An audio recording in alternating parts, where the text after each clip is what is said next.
Hey, good morning everyone. Welcome to Everyday Faith Day 22. I am not alone today, which is kind of fun. It's the first time I think we've done a dually Everyday Faith. So excited to introduce y'all to my mom. So my mom is the one who taught me what it looks like to love Jesus, which is an amazing thing. And to have her here, she's visiting us from Tennessee, and I said, hey mom, why don't you jump in and do a couple of these devotions with me? My fear is y'all are going to love her a lot more than me and then want to keep bringing her in, and that might not be possible, but for the next couple days we are going to have my mom jump in. So let's jump into day 22. As y'all know, our theme this month is journey, and the passage comes from Isaiah 50:10. I'm going to read the passage and I'm going to let my mom give her thoughts on it. So here we go.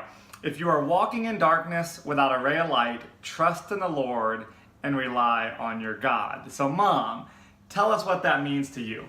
Okay, when Brandon asked me to join him in this, I was just so excited and so pleased because I love his heart for the Lord, and it's fun to participate in anything associated with Jesus with him. But so I was meditating on this verse and trying to come up with what it really meant to me, and maybe some of that will have meaning for you all. But I've got to say, I'm not the pro that he is, so I have my things written down, so I'm going to have to read a little bit.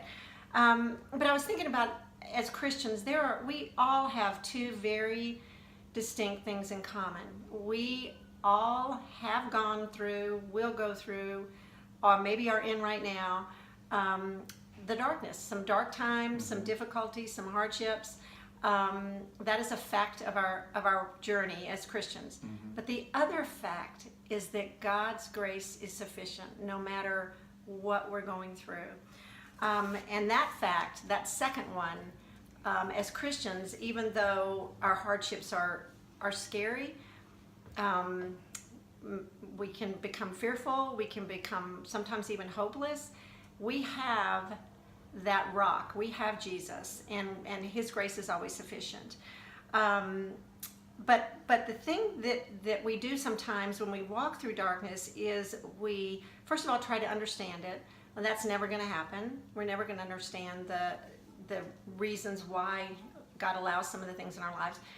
The other thing we try to do, though, is we try to escape it. We try to figure out a way out of it instead of seeking God and asking him, what is it that you want us to do through this? God calls us to do far more than just find an escape route in our difficulties. We're called to do something far greater than just to simply endure. Any hardship that we go through when we're holding on to the heart and the hand of Jesus is going to serve to strengthen our roots and make our faith more visible and make him more glorified in everything that we go through.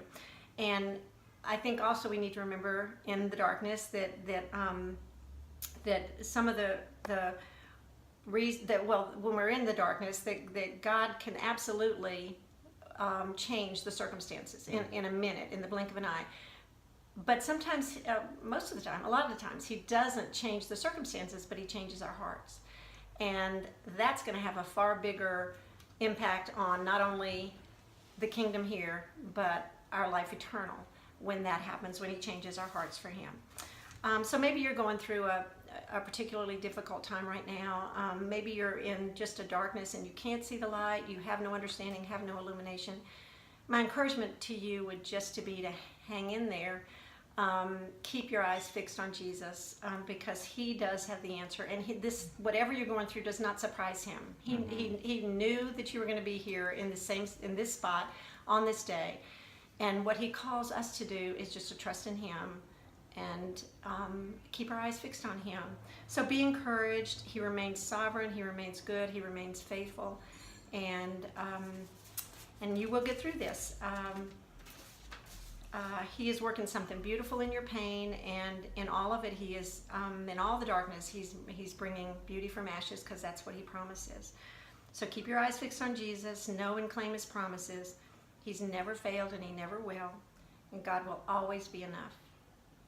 That's beautiful, and I don't really have anything to add to that, and I love what she said is, He's not surprised where you are today. He's not surprised about what you're going through today. So as you're going through your journey, understand that he's there with you and he's not surprised at all. Mom, thank you for being here. Let's do this again tomorrow. And guys, be blessed. Have a great day. We'll see y'all later on. Thank you. Bye-bye.